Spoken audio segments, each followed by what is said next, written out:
5, 4, 3, 2, 1. Hello, everybody. I'm Dear Myrtle, your friend in genealogy, and welcome to the Scotland Genealogy Study Group. We're here with Claire Brisson-Banks, my good friend in the middle of the U.S., and our good friend Billy Wallace and cousin Russ, and we're going to talk Scotland. But before we get into that, let's check our numbers. Cousin Russ, you've got that up on the screen. I do, and the number as of this morning, I just refreshed it, was 60,226, and the goal is 100,000 unique users that do an index during this 7-day time period. So if you Mm-hmm. do 75 or 700 records, you get a count of one. If you do one record, you get a count of one. So my understanding of what this project is this week, as opposed to what we did last year, is to Mm-hmm. get different people indexing the records that are available to us. And there's some But awesome records in that collection. oh, I know. I've been hearing from different folks throughout the world, actually, and Hillary came up with a really good suggestion. Is Hillary watching in the community today, Russ? Yes, she is. Okay, so she must be on call. Oh, yes, there she is. There's her comment. Hillary suggested, what do you think about this, guys? What if we do one hangout a month on how to index? I think that's a great idea because I get out of the habit because I do the project that we talk about once a year, but I get out of the habit. But I really Mm-hmm. ought to be uh, getting there so I can become more efficient at indexing and more comfortable indexing. But doing it once a year, I got to go back and remember how to do it. I I totally love it. Yes, Claire. I was thinking that that's a great idea because there's different types of records, and I ran into a bit of a problem trying to figure out how to do the passenger list, or there was a list of people that, it was a Hmm. different kind of a book that I was never familiar with. So I think that that would be good because of the different types of projects. So like reviewing and learning how to approach a different type of a record that we've never seen before. Oh, yes. Like there's completely different rules for U.S. obituaries. Look, there's 504 projects for Canada and the U.S. There are 223 for what we think of as Europe, but also extending over into Russia. What have they got in 27 projects for Africa? Of course, there are some British English records there, but there's also some in Afrikaans. Pacific Islands, nothing at the moment. Australia has 23, Australia, New Zealand. And here's 86 projects that you could work on if you have expertise in either Portuguese or Espanol. Let's look at what those projects are, and then we're going to get back to Scotland. Okay, so here are the projects and how far they've come. So they've finished some right now. They're working on parochial registers in this 1882 to 1976 time period for La Pampa. Is that how you say that? Argentina? Pretty cool stuff. All right, let's get back onto our topic. Before you Yes? do that, Betty Yeah. Lou just made a post that she's been arbitrating this Oh, morning. good. We talked about that Yay! yesterday. Mm-hmm. Very cool. We appreciate hearing about it. I appreciated hearing from June Butka again over on Facebook. She had a question or two, and people would make comments and help each other out. And I think that this is, I'm going for it. We're going to dedicate one Wacky Wednesday a month just to indexing, and I think that'll help move the work along. You know, Cousin Russ, if I well, I have had to look at microfilm. The olden days used microfilm as opposed to just digital images unindexed. And and you hope and pray for the best. But it really does expedite our research if somebody has indexed it.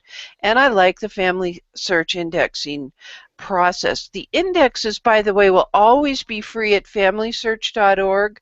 They may or may not share the images depending on the contract with that church or archive that let them go in and digitize. So, and sometimes they share their index with somebody else too, but it's always free. The index is always free at FamilySearch.org. Okay, Claire, what are we going to do today? I think we've been having some interesting feedback because people love when you show us a document and we really dive into a particular document. Oh, I think it's fabulous that we're able to pull these records up. Little did we know that when we start doing research for our ancestors that we're able to help one another by what we learn from ourselves. And what's interesting is that, like, we took the time to go through each column. It's like a census record. I love the 1900 census record because it has so much information on it beyond the name and age. And so we need to do that.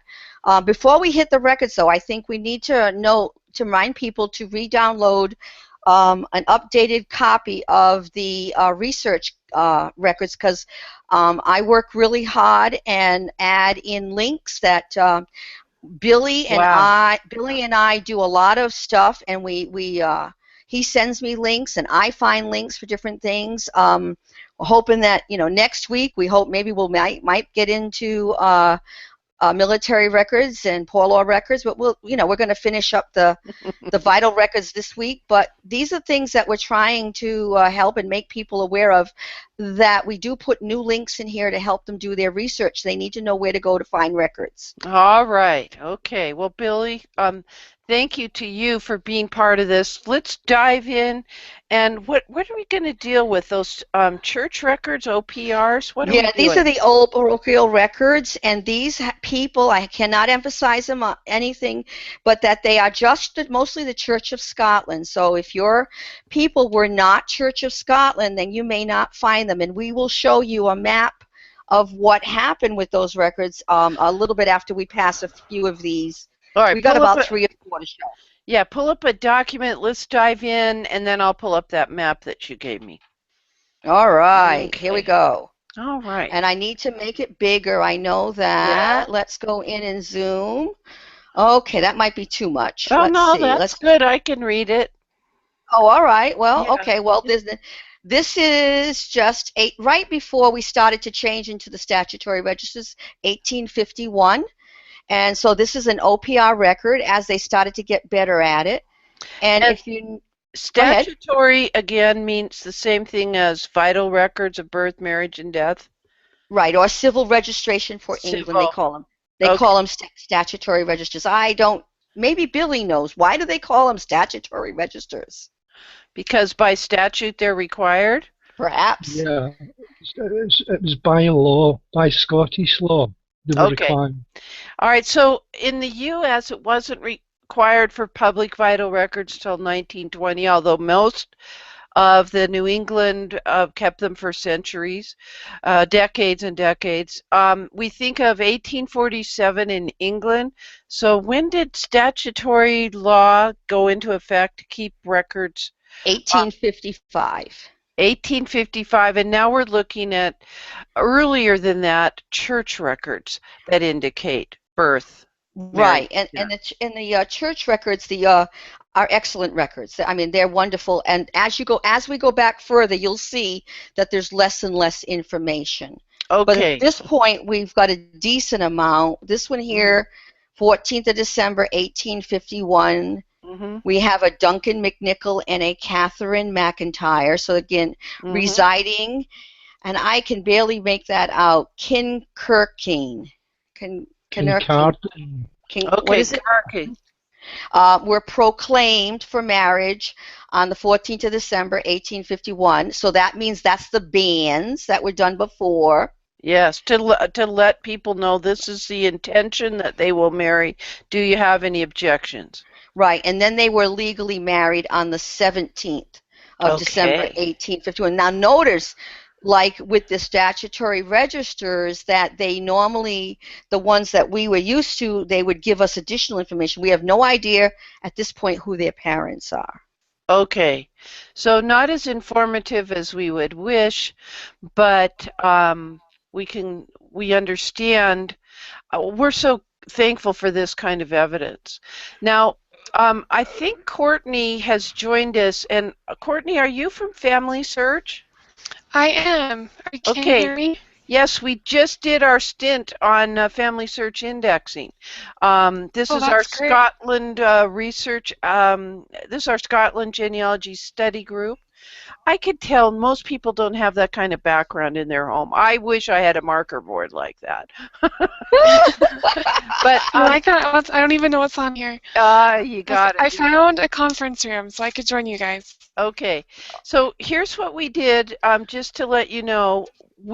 This is our normal study group, but we did dedicate the first part of it to understanding the worldwide indexing event and what number you're up to. Tomorrow's hangout, we will do, and tonight at 7, we will be doing a full hour on indexing. But since That's great. but we also made a commitment. We made a commitment to once a month doing a hangout, and it will be Wednesday evening, once a month, regularly scheduled. That's just Family Search indexing.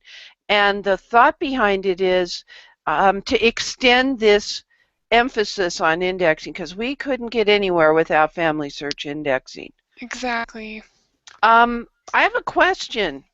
Yeah. How are you keeping track of all these numbers and updating it on your website? Is that a magical number? I mean, it goes there automatically, or are you having to post that Family Search number manually? We are doing that manually. So we have a data warehouse, and every 3 hours we get a report to find out how many people are participating, how many records are indexed and arbitrated. But in our messaging, we are focusing on the total amount of people participating. Yeah. So we manually go in and update all those images and send them on our social media, on sister messages, on our blog. Okay. And then also that landing page, and there's a counter on that landing page. Right, we've got it. Updated manually. Yeah. Right. Okay. So it's totally awesome. I want to ask you a question. I have a question. We have a question from the community that's not in the help menu. All right. Let me just say something here, folks. Just because Courtney has jumped in, we're going to take a few minutes to spend with her before we get back on our Scotland topic, which means we're probably going to extend this hangout about 15 minutes. All right, so what's the question from the community, Russ? This is a question that's been tried to answer within the community. Molly asks, what do you do when the contact name in a World War II draft card says Mrs. John Smith? It will look like he or his own contact, since we can't use Mrs. And the instructions, we have an arbitrator who tried to help that, and the arbitrator said, I agree with you, but the instructions do not index the Mrs., but what do you do when the name is Mrs. John? You should be able to put the Mrs. in the titles and terms. There should be a field for titles and terms, and you can put the Mrs. there. So that way you know that it's the wife. All right, so there may or may not be that, depending on the record group, but in World War II, maybe we can have Molly go look that. Is she in the community right now, Russ? She and Betty Lou are going back and forth in that field. She looked at because I suggested she looked at the help field for that field, and she said it wasn't there, and Betty Lou backed that up. So. All right, so there's a problem that we've identified for you to give you, that in the World War II draft registrations, Courtney, we are seeing this problem where there's a Mrs. John Smith, but there's not a field for us to put in that title or term. Okay. Mrs. We got that question last night as well. I need to go in and double check that. Okay. I don't want to give a final answer before I double check. I totally get that. All right. Is there anything you want us to know before we get back to Scotland? We're pretty excited about supporting you, and I was really thrilled to see you come in this morning. Yeah, we're so grateful for your support. Yeah, the latest update since 8 a.m. this morning, there's 60,000 people who've participated since the beginning of the Worldwide Indexing event. So we only have till Friday to get 40,000 more people. So if you haven't participated yet, all you have to do is index one batch, and please, we would love your help to get your friends, your family to index one batch by Friday. Okay, now when on Friday? By midnight on Friday. By midnight Friday night? So there is a Friday. Okay, I wasn't, because we started on Friday, so it's a week and a day, really. Yeah. Okay, got it. We've made it from August 7th to the 14th so that anyone in the world can participate. And wherever they are in the world, whenever August 7th to 14th is in their local time. So we'll figure it out on our back end how to track that. But that way it's easier for people all around the world to know when they can join. Yes, perfect. Yeah. Okay, all righty. We've got Hillary in over across the pond. She's in Wales. She's in Wales. She's indexing right now. All right. Betty Lou says there's no title terms, just relationship. So it is. You've got the issue, and if you go to our community, the Dear Myrtle community, which she's there, and have a solution. Just put it in underneath this video. Okay. Yes, this video is pinned to the top of the community. Let me, if you will, just to orient, because you haven't been here before, and we're always nice to our friends from Family Search. Okay. All right. So if you click on me on the film strip, you can see what I'm going to share. Just a minute. Let me share my screen here. And so anytime you want to search the whole community, you can use this search option, and it looks for every character string. So if you wanted to do family search, you could look that way, or family search indexing. This is the study group that we're in right now, and you're a member of this panel.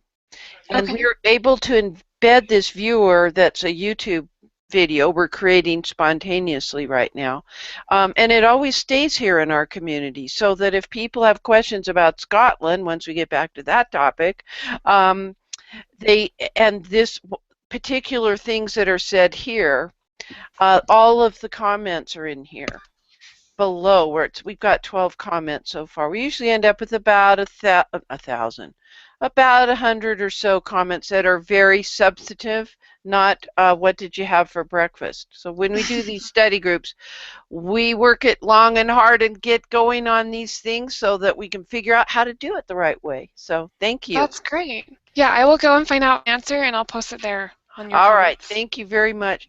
If we get to see you again tomorrow, what you said, 10 a.m. tomorrow? Yeah, and we're doing indexing the whole time period. But I'm really glad you stopped by today, dear. Thank you. Yeah, we'll see if we can get someone there tomorrow.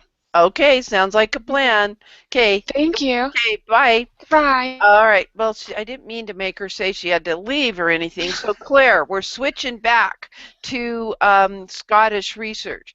And this is the old parochial record from 1852.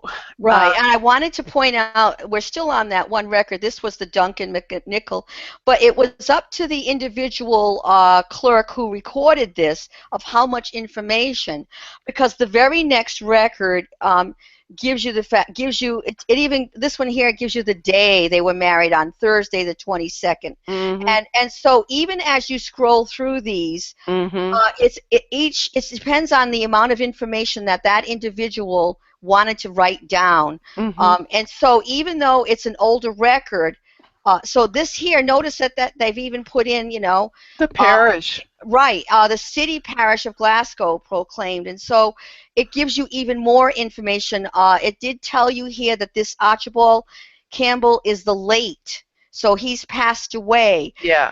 And so, late of, meaning he was from that area before. Right, and so I think that it's just important to understand that when you look at the parish records as we go back, it depends on what the normal routine. They still can deviate because they're all doing it themselves. Yeah, it sounds like a few people we know living today.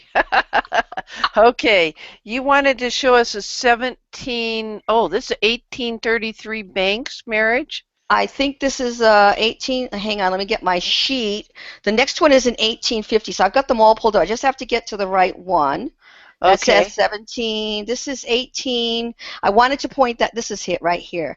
The This is an petition? 18. Yeah, this is an 1850 marriage. So we're slipping back just a little bit further, and so this one has more information than the other one in the sense of what it actually.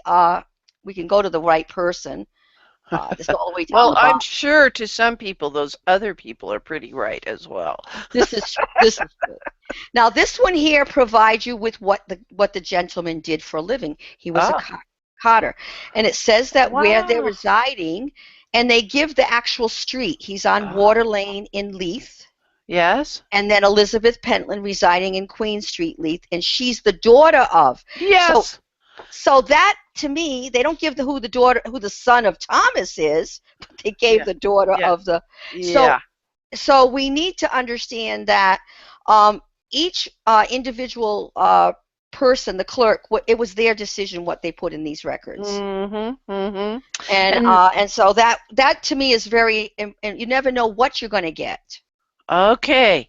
So we need to be adaptable. I love this handwriting. I wish all my church records were this great. All right. All So, and right. this one mentions that the petition was mentioned, the bans were proclaimed Yes, three three times, which times. is a tradition we know of as well. So good. All Right. right. And so my curiosity would be I'm sure there are some that actually never got married, even though the bans were proclaimed. They may not have gotten Well, it's married. like there's licenses to marriage here and then no return of the marriage from the minister. So same, I Right. So I mean, even though runaway bride. right, you may have that. So let me close that one out. So the next one would be that 18. Let me close that one. The Hmm. 1833, which I believe is this one here. And so Okay. this one has quite a bit of less information. Let me go to the 100%. Hmm.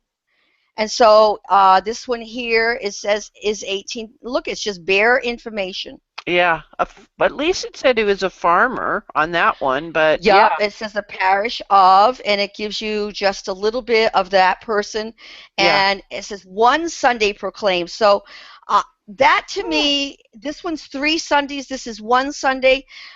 I'm not sure as to the difference into why. Maybe Billy can share that on there. Maybe he has some ideas on that. It was the current law is 30 days. Usually prior to that, the minimum you could claim your ban was 1 week in advance, but they Hmm. preferred a month, roughly 30 days, for any person to lodge a reason for the couple not to marry in the eyes of the church. I have a question. Do you think that, I don't know if I'm trying to read too much into a document, and I think genealogists do this from time to time. If the norm was 3, if that was preferred, and somebody only proclaims their bans once, do you think there was an urgency to get married? That is a distinct possibility, especially in those days.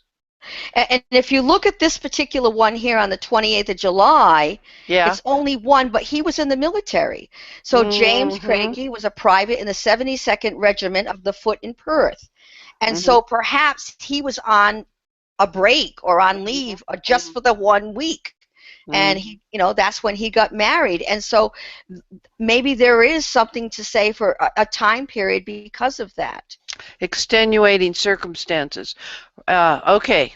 All right. So it might be a clue that they couldn't wait 3 weeks for a marriage because the baby was due soon or whatever. Okay. But we can't be surprised. There's nothing new under No, the sun. nothing new like in that.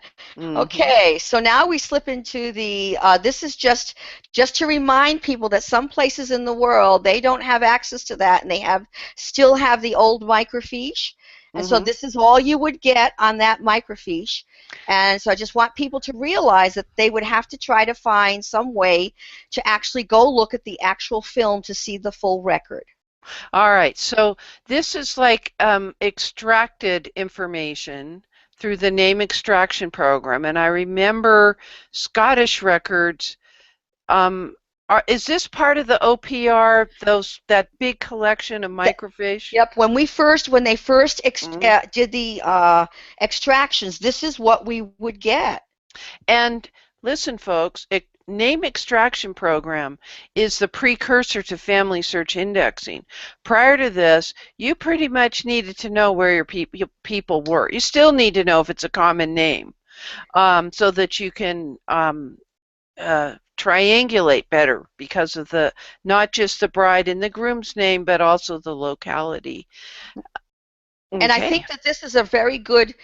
This was one of the biggest projects that they undertook at that point in time, and I think that was a fabulous resource to people over the years because it opened up all of those Scottish records that were never available before.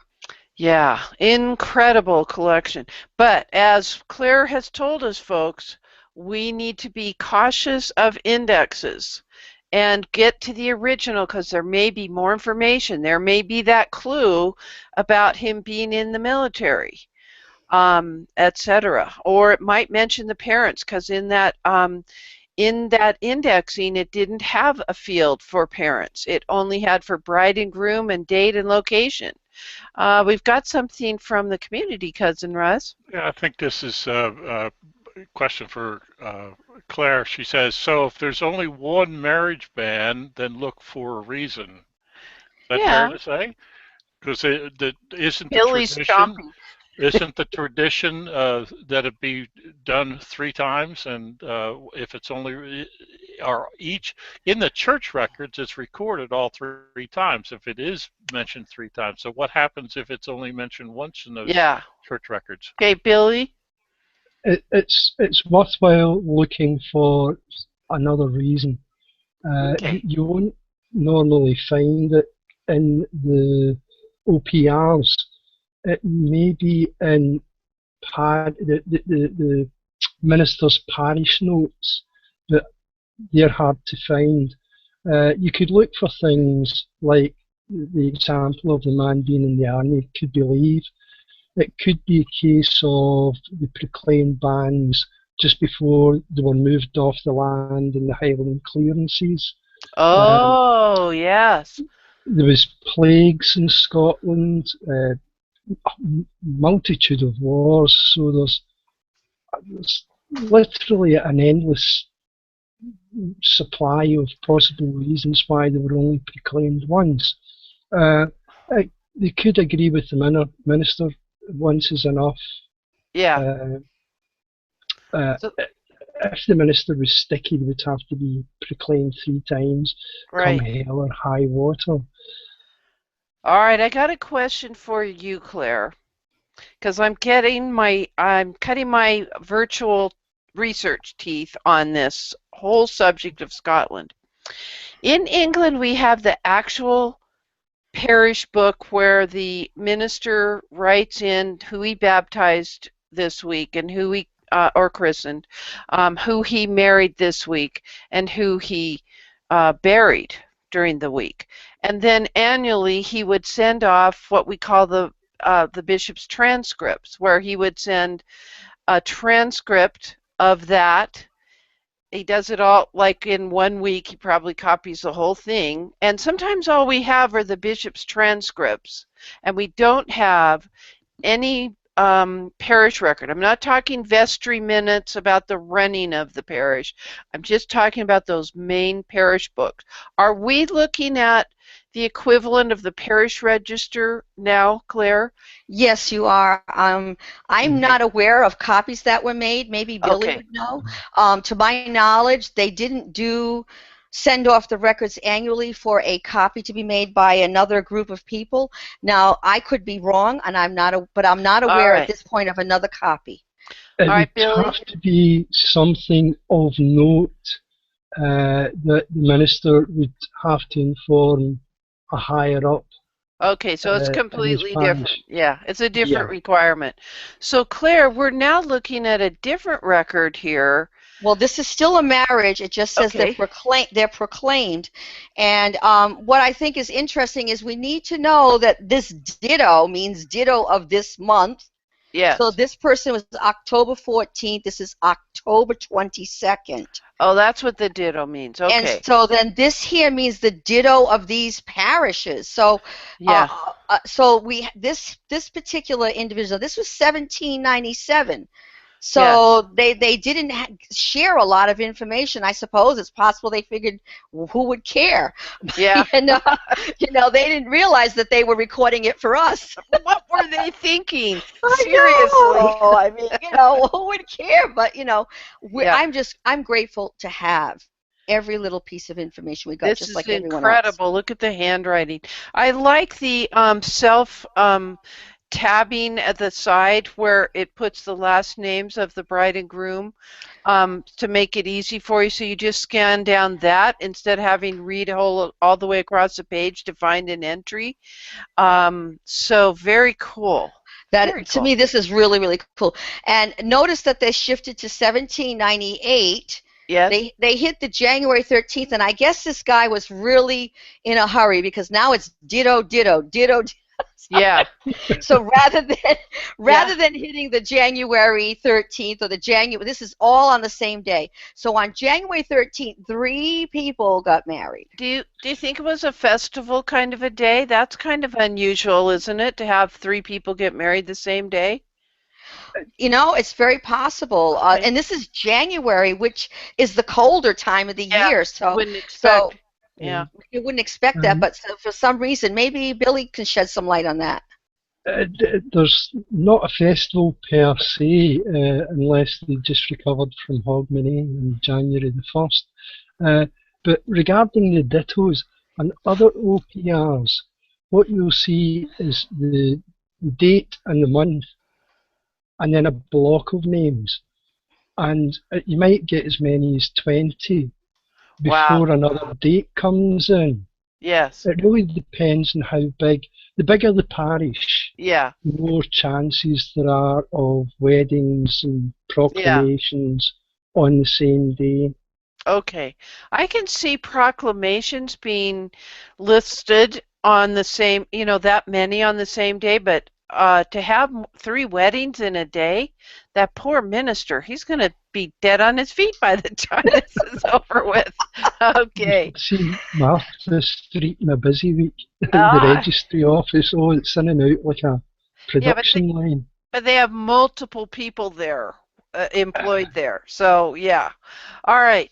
All right, we're going to shift to a record that Billy provided for us. So, Billy, I'm just going to bring it up. And then we'll shift to that chart from that I sent you to. So this is Billy. So Billy, can you take over from this part? And I'll just bring it up. Yeah, it ties in a bit with what I'm going through just now. I'm not adopting MD, but this is the form. This is a modern form, but it hasn't changed that much for what prospective parents have to go through to adopt a child. I also thought it would be good to show it to give you an idea of what information is available in the sealed record, because when this form's filled out, it goes into the sealed record, and unless you unseal the record for an adopted person, you're missing all this information. Whether the petitioners prior to current legislation, you had to be married to adopt, whereas now you can be single or in a civil partnership, etc. So there's never ignore an adoption. If you're coming across an adoption, especially in the UK, this is all the information that's lying there waiting for you. All right, this is interesting because here in the U.S., we are dealing with the opening of adoption records, but each state has different legislative guidelines or mandates governing whether or not a sealed adoption file can be opened and made available. And some states here require what we call an adoption intermediary, where a third party who just basically does this, they're usually volunteers, and they're experienced at doing it. They contact the mother if she's still living, or the father, if, for instance, a child is petitioning to see his full adoption record, and to even possibly make contact with that living mother, for instance. And if the mother or the father say no, then the adoption intermediary has to come back and tell the adoptee, I'm sorry, but at this time, we are constrained. And that's a very tender subject all around. But you're absolutely right, Billy. If we can have access to these kinds of records, this entitles, I mean, people are entitled to know who they are and where they're from. Yeah. And we're not just talking some, pie in the sky flirtation with who are our ancestors and are you related to, great kings of Europe. We're talking people's very sense of identity is altered when an adoption takes place. And not that they don't like their adoptive parents. It's just you want to know. And you want to know if you have siblings. And yeah. Well, I mean, case in point, I just got an email this morning from a dear sweet niece of mine. My brother's daughter got married recently, and her husband is adopted. I didn't know that. Now, she's just found out she's expecting, and they want to know who his parents were. I mean, and that's just out of the clear blue. And I mean, so you not that you have anything against the current parents. It's like you said, you want to know for your own self. So, but the nice thing about it when you're dealing with Scotland, that's a whole country, and so the rule applies. It isn't down to each individual shire, as you would say. That rule applies across the whole of the United Kingdom. Oh, okay. So it's even beyond Scotland. Okay. Yeah. Well, that's good to know. I didn't know that, Billy. Thank you so much. Yeah. But basically, if you want to unseal the records, I can tell you exactly what you've got to do because I'm in the process of doing it for my uncle. You have to have, if the adoptee is living, they can do it themselves, or you can do it on their behalf if you have a covering letter. Cover letter, yes. Them giving you permission to read their sealed record.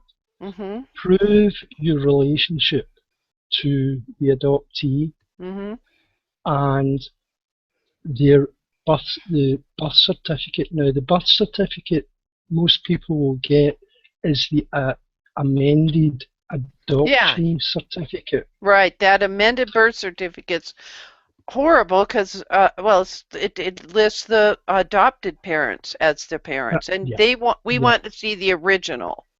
Right. And then all you do is draft a letter to the court. In Scotland, it's to the sheriff. England, it's a magistrate, explaining your reason why you would like the records unsealed. It goes to them. They basically say yes or no. Say yes, you get access to the full record. That's it. Simple as that. Well, so that's interesting that the rules are different there, and that's something we need to keep in mind with any type of research that we're doing. Claire, do you want me to share my screen? Okay, so now what we would like to point out to individuals is that if they have literally gone through and the OPR records and of the early times and they're not able to find them, they need to not think that their people didn't exist. It's that they could be part of another faith. And they need to go find out where those records are today. And so I've given you a link, and that link is in that collection of records that we have that shows the different churches that that sprung up from the different, originally from the Church of Scotland. And so they need to kind of know this so that they can go look and find out, well, where are those records today?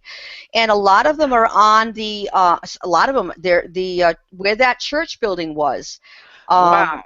Look at this. I know. I recognize Church of Scotland and United Presbyterian Church, maybe Reformed, I would have anticipated, but some of these I would have never even thought of. Old Licks and New Licks, and I just can't believe all these churches. And they're not even counting Roman Catholic and Scottish Episcopal. No, they're not. Also, Quakers are missing from there as well. Oh, Quakers are missing, yep. Now, this was created from Collins Encyclopedia of Scotland, so we can't fault this person. They're trying to work with something here. But what's helpful is the time periods, too. So I want to ask you something about churches in Scotland. I'm aware of Henry VIII and the effect that he had moving from the Roman Catholic religion, where the Pope would not approve his separation essentially a divorce from his wife. He went through those a series of wives. I was getting the wrong S word in there, and so I'm aware that then the Church of England came into being. But did he have an effect in Scotland? That I just don't know. Okay, Billy, go ahead. You take that one. Right. Starting from Henry VIII, he didn't have as much an effect on Scotland with the creation of the Episcopalian Church and the break from the Vatican, Rome. Mm-hmm. It did have a trickle-through effect and helped establish the Episcopal Church, Church of England in Scotland. Mm-hmm. But Scotland was historically a majority Catholic country. Mm-hmm. Most of the monarchs were Catholic with strong ties to Rome. Yes. You then have the big break in Scotland was, I suppose, John Knox was one of the biggest ones. Yes. Yes. Prior to, around about the same, there was a lot of disruption. A lot of it was tied into the politics behind the monarchy. People wanted to keep the Catholic Church on the go for the Catholic line or dynasty. Others fought against that and were not, I'm loath to say anti-Catholic, but they were rebelling against the Catholic Church. From that started to come out the Covenanters, Church of Scotland, and then the big explosion of Protestants in Scotland. And then within that, the Church of Scotland, it then splintered as well. Well, it's extremely important to understand this. Claire, you're absolutely right. And I can only compare and contrast what Billy and you are speaking of with my thought. I was ordering a microfilm for this particular place in England. And so I just assumed there was just one church there historically. I don't know what I was thinking. I mean, but I didn't find my person there, and it's because he wasn't part of the established Church of England. He was Quaker. So it was understanding what happened in that area and that more than one church is there was a new concept for Old Mert. That was kind of a hard thing. Oh, you have a link for me. Okay, so this is for the next topic because Billy was talking about the break-off from the Catholic records. So we're going to turn to Scotland's people. Now, this is just the page that leads you to the different types. So if you click on the baptisms there on the over to the other side, way over, they have samples. So let's go look at those. The first one, go down to Two more. Oh, Right, Catholic. up one. Yep. So we're going to talk about these records right now. So they're going to talk about the actual, this is the Catholic records. Yes. And then they give us a sample down the bottom. And so we can go through each one of these. But notice the records cover a certain particular period of time. Yes. So notice that some of them are in Latin. Yeah. Okay. And then as you go further down, you'll see this is an example from the actual register of the baptisms. These are Catholics now, Catholic register here. Yeah. Yeah. Okay. And go ahead, Billy. So I was going to say the Catholic registers start quite late in Scotland's people. There are records available before that, but they're harder to find. Now, one difference between the Catholic Church and the Protestant Church is that in Scotland and in the UK, the parish priest had an obligation once a month to create a edited version of what went on in his parish for the previous month and send it to his bishop. His bishop then had the same responsibility to send it further up. And eventually there was a digest of the parishes sent to the Vatican Archives in Italy. And I've actually put a link for the Vatican Archives into the community, because a lot of it's searchable by the public for free. So if you don't find a record in Scotland, it's worth taking a hop over to the Vatican Archives for that particular parish. Okay, so we've got this link because you put it in the community, Billy. So that's good. It's there. All right. Yeah. Okay. Now, you can translate that page. It does translate straight into English on the site. You just click on it somewhere, and it goes into English for you. And then every subsequent page is automatically translated, so you don't have to be great on Italian or Latin. Yeah, but so you see, the Catholics kind of did the same thing as the Church of England in making the multiple copies along the way, which is what Billy wants us to understand. And I think that we need to make note of that. That was something that was a tie over from the Catholic religion. So it was a good practice that from a genealogical point of view, because if the parish records, I mean, you can imagine that a local parish might not quite have the resources to even keep their roof repaired compared to the bishop's quarters, the church that he was working with, or the church building that he was working with. And so if one has not survived, the other may very well. Right. In this sample, they used a different form of ditto.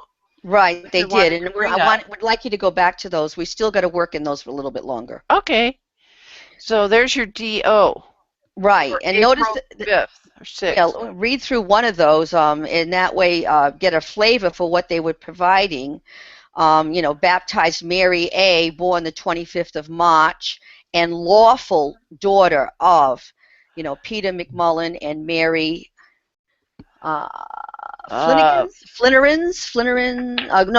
Mary A. Glennons. Yeah.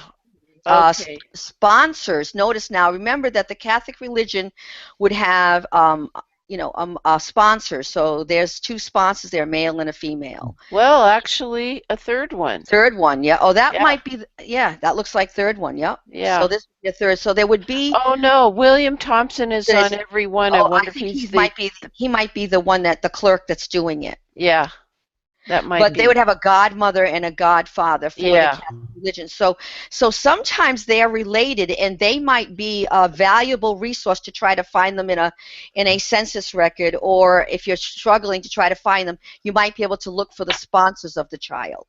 Well, and yes, you're not going to pick any Tom, Dick, or Harry off the street, Claire, to be a godparent to your child. And this is likely the same person that when you sell property or you draw up your will, you're going to have one of those people be a witness, or the executor to the will or something like that, and it helps you identify this man by that name, who's the father, is the same man who is drawing up a will because we're having the same, it's part of that fan club principles. Well, the thought behind the godparents is that if something were to happen to the original parents, they were held responsible for that child, and so you're not going to just put anyone there. Right. It's someone that, and it was a serious commitment for the godparents to agree to be godparents because the parents, something could happen and they both could die, and then they were left with the responsibility of raising that child. So it's a serious commitment to be the godparents at this point. Got it. That has the two impacts, though. That's legally and within the church. And that also has come across the pond to our side in those same churches. Right. Okay, so can we go on to a marriage record unless Billy wants to say something else? He looks like he might say something else. It was just a quick one. Anytime you see the word lawful in a record like that, that indicates that there is a previous marriage, and you can definitely you definitely have to search for it. Well, that's different. I would have thought lawful meant that he was that the father recognizes the child is his legitimate heir. In a way, yes, but in the context of these records and the OPRs for the Church of Scotland, lawful means the parents were married. Okay. Or living as man and wife under common law. All right, we've already got some feedback from Family Search with an answer. All right, wonderful. It's in the community, but Courtney did respond to the community. And what's the answer? Okay. It's long, and I think that Betty Lou and Molly are reading it. So. Yeah, but there is no title or terms field. Yeah. The answer to the question referring to Mrs. John Smith of World War II draft records, if Mrs. was used before a name typically used for males, such as Mrs. Jason Jones, index Mrs. in the title or terms field, not in the name field. In this example, Jason would be indexed in the given names and Jones in the surnames.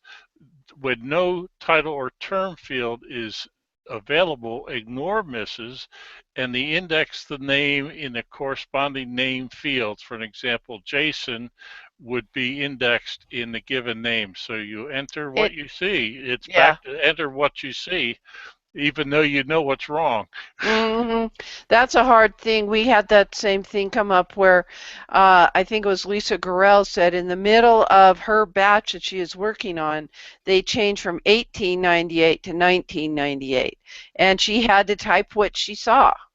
And it's frustrating when you know there's an actual error. But we digress and we need to get back to Scotland. But wow, that was pretty cool to get the answer back so quickly. Okay, so let's flip into one of the Catholic marriage records now. Back on Scotland's People. Okay. They have the marriages and then a burial, and then they have something cool, some other records. So let's go there. All right, so I'm pulling it back up on a screen share, and thank you to Family Search Indexing. Courtney. That was wonderful of them to get back so quickly. Okay, so this explains what the Catholic parish register banns and marriages are. Right. Does it give us examples? Yes, it does. Down the bottom, they've provided examples for everything. All right. I think it's fabulous of them. This is such a good learning tool. It really is, especially for somebody like me that's inexperienced. So 1893, it's a little fuzzy. Right. But I think you get you can actually read it. So they were, and again, it's in Latin. The Latin piece is there. And that gives the actual location of the individual where they were living: 30 High Street, Dumfries, 76 Street. I'm not sure whether that Mix Street or M something Street there. Yeah. It's very hard to read it from here, but it's still good that it gives us enough information. And then they give you down the bottom, they give you a breakdown of what it says. Oh, they did the transcription. They did the transcription for you.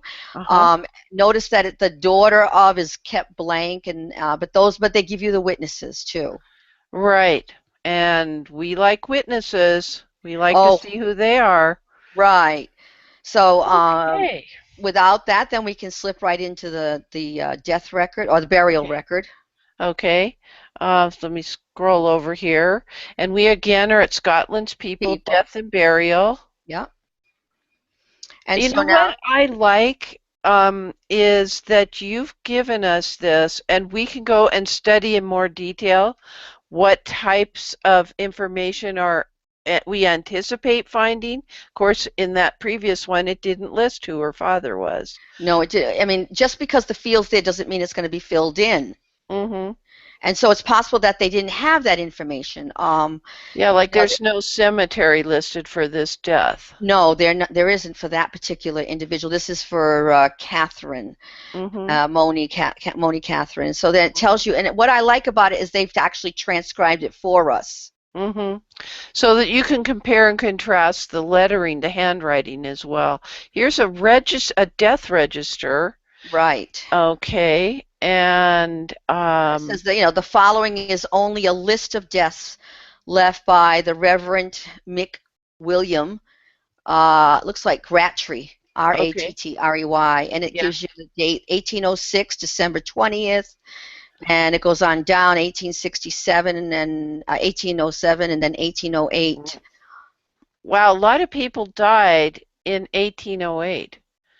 February, March. That makes you wonder. Well, yeah, and there's a big skip, and it goes on to April. So there might have been a cold time of the year. Maybe they lost a lot of people because of cholera or something. Wintertime was a rough time when the factories were going and Yeah, different. There might have been a disease, something going around. yeah. We just don't know. Okay, that is interesting. So now, if you could go back to that Catholic section there, Yeah, and notice it says others, which this is yes. really an unusual. This is interesting. You Okay, can I'm click on going the there. others, and this is interesting that you probably wouldn't get this in some of the others, but this is for people who are communicants and converts, and it goes and it talks about the different codes and what you see On a on page. each page, and it gives you an example of each one on each section. So we can just pull one up for time's sake, and it tells you what the record looked like. Isn't that Wow, neat? it's really fuzzy, but these are the people who decided to become confirmed. And Right, and that's that's yes. amazing. And they actually have a transcription just below that, I believe. Or they know they don't. But Oh, they no. tell you what to expect. And then this is from an example of a communicant's register in 1805. So double columns. So now, to me, this reminds me of, this is sort of like a census record because it It tells you is. that these people were here in that place at that moment in time. Okay, now they've got women, it looks like on this side, and men on the opposite side. Oh no, Yeah. there's a James here. So I don't, so, and Yeah. Peter Bowman. So they're mixed up, and there's Isabel on that side. So I misread it. But yes, it is like a census, a general register of the communicants of this St. Andrew's Church in Dundee for that time period. Very interesting. And Right, this is and the notice date, that there 18. were other records available also besides this. There was the different, it tells you confessions, so they would have a list for that. And then confirmations, when you hit 12 years old, an individual would declare that their loyalty to the Catholic religion and take on an additional name and things like that, a saint's name. I like this, reserved pews. Mr. Mert would like the pew at the back. He's that way. Now, this is very faint, but I want to try to pull it up. I just can't zoom in anymore. But basically, there's names and where they paid their rent for a particular pew.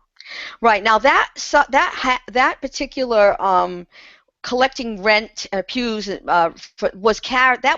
carried over to some places in the United States. Mm-hmm. Also, different religions where you have they call them seat fees, Mm-hmm. and that is also that you'll find some of those records that are microfilmed through the Latter-day Saint churches of Mark, different religions. Yes, Russ? Bert, that church that you and I visited last spring in Garrison Forest, those pews were rented at one point in time in that church. Wow. Wow. Oh, And I'm so there glad. was a on one of the pictures on the wall gave a list of the names who rented those pews. I missed that picture, I guess. I was so taken by the fact that we went to a church that our ancestors helped build.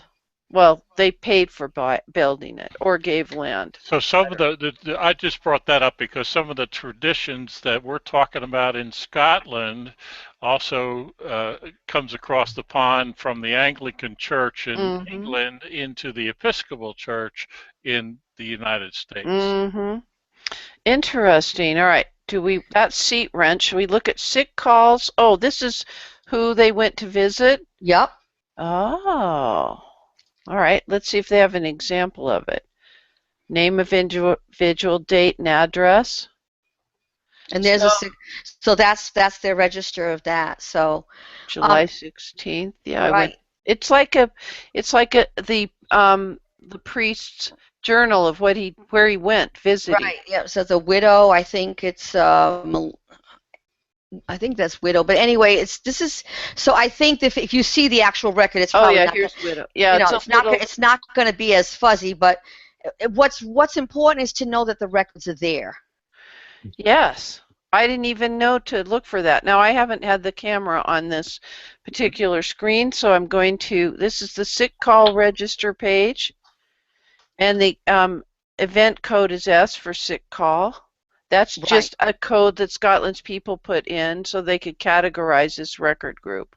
Right. And so here's the part, Widow Boyle or Yep. Hoyle. It gives the name of the street that she was on and the place, and then it goes on. It just gives, it's sort of like, I guess, like an itinerary, like, you keep a calendar of all the places you went through. But what's nice is that it tells you they may have been too sick to show up in church and take communion, so they may not be on that communicants list. Yeah. And so that's important to understand, that you need to check other records. Well, and when you're talking about these widows, that lets you know that Mr. Boyle has already passed away, and lets you look for other records. So I love this. I've never seen a record like this. I realize it's fuzzy, but it's better. You get the point. Right. That's an interesting point about learning church history, and this is any church, is those records do not look unfamiliar to me. And matter of fact, I filled out a couple of them, and I am not the clergy person, but lay people, and we have to record that. So those traditions that we're talking about in this set is carried into this country in some churches. Okay, Bill, you wanted to say something? Yeah, I was going to say they can also link into another item we've mentioned, and I know we're coming on to. If the illness was a long-term one, like cancer, leukemia, whatever, it's a good indicator if they vanish off those records to check towards the poorhouse records, because that was a forerunner for the National Health Service. Yeah, we need to. We're going to be getting over to that. We've got about 10 more minutes to go. So, do you want to look at status animarum? State of souls. Right. Oh gosh. Alrighty. A quick one in that's a good indicator for a lunacy asylum application. Lunacy, that's where I'd be. Okay, so he has, after having the charge of the Stratham mission, I think that's mission during 20 years and 9 months, removed to Dundee. Oh, that's actually, we've seen that sort of thing. The following is a list of Roman Catholics in Dundee. And so it tells you where they came from, which isn't that interesting? Ireland, Dundee, Italy, France. So that's kind of cool, because that can be helpful for trying to find where a person is from. In Germany, for a person to leave and come, for instance, to America, they had to have permission from the local Burgermeister, which is the town clerk, permission to leave, and if you owed people money, you couldn't leave yet until your debts were paid. So you had a permission to leave. There's another kind of record where you could then carry with you from your parish a letter. It's basically a letter of recommendation, so that you could present it to your new church in your new place, and that letter would be that you're in good standing. Right. And so the thing is, folks, we're not just looking at birth, marriage, and death. We're looking at census records. We're looking at alternate record groups. We need to get out of the rut and not just look at census. Billy? Yeah, I was going to say you can find those kind of letters quite commonly in the Catholic Church. One of the most famous ones that I know of relates to William Wallace and guarantees safe passage through to Italy to have a meeting with the Pope. Wow. All right. Shall we broach the subject of poor relief records? Or should we wait till next week, or what? You let me know what you want to do. Well, let's see what our time is. Basically, we'll give a heads up that this is what we'll deal with starting next week. All right. So it isn't just the Democratic Party here in the United States that thinks we need to take care of our poor.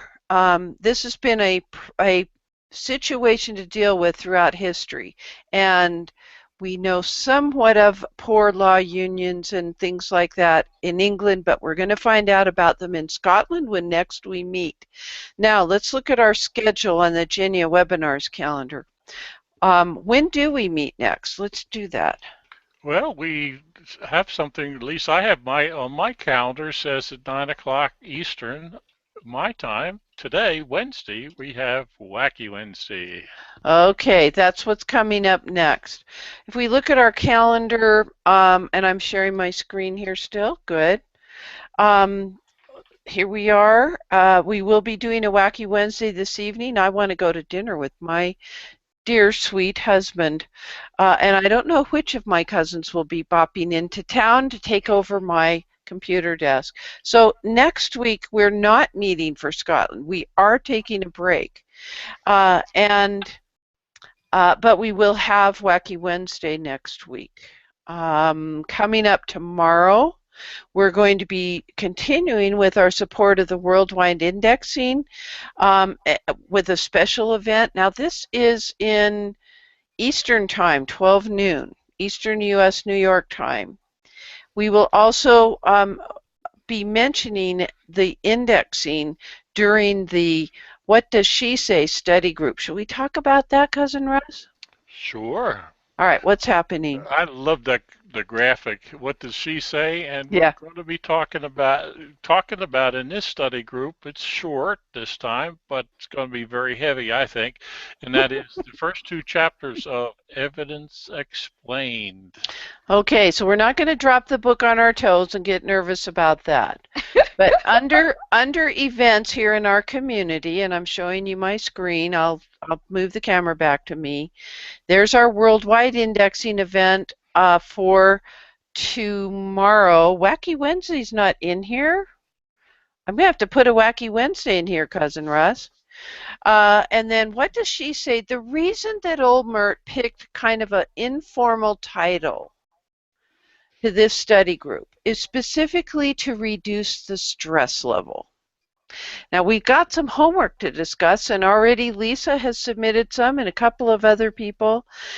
We do our homework in advance, which means we read chapter 1 in advance. We're getting about halfway through in our first session, which starts Friday. So keep all these events in mind.